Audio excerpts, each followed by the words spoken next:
House. Joining me now, Jane Velez-Mitchell, host of HLN's Jane Velez-Mitchell. Who would have thunk that an egging would lead to so much? You know you egged as a kid, right? I actually did not. I was living in the city, and we didn't participate. I also didn't did it, but I was 12, 13 years old. I wasn't 19 years old when I was doing it. So, you know, can he be deported because of this? Well, the general consensus is he is not going to get deported, even if he were convicted of everything everybody is accusing him of. These are not the classic crimes that result in deportation. These are not the rape and murder of the aggravated felonies. It's still a felony.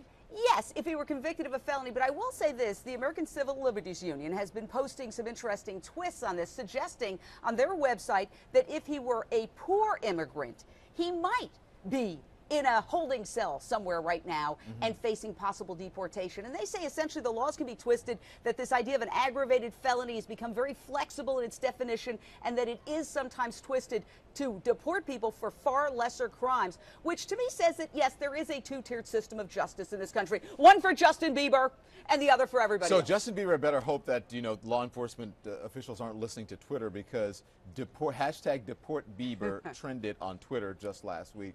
Could he actually go back to Canada and escape these charges?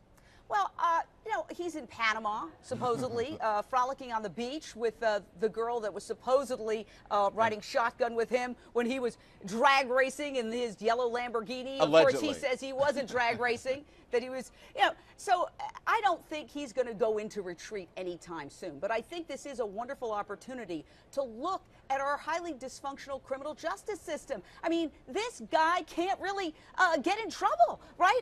And he's done things that, what? A neighbor said he spat in his face. Then he allegedly, purportedly, they're investigating, egged a neighbor's house to the tune of $20,000. Somebody says he's drag racing. He's pulled over for DUI. He curses at the cops. He's resisting arrest.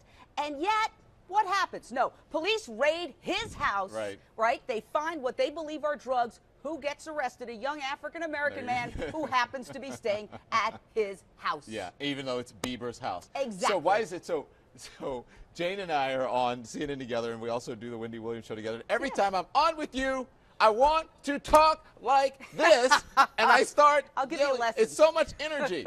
Where does that come from, Jane? How much coffee? Because I'm a vegan. You even make fun of yourself. I do. Once you said, why am I screaming? Yes, well, I have high energy. That's what happens when you eat fruits, vegetables, nuts, and grains. I love you, Janie. Thank you. Thanks. Appreciate it. Thanks for the Bieber update. Sure. Make sure you catch Jane Velez-Mitchell on our sister station, HLN, each weeknight at 7 Good seeing you, Eastern. Don. Jane, thank you.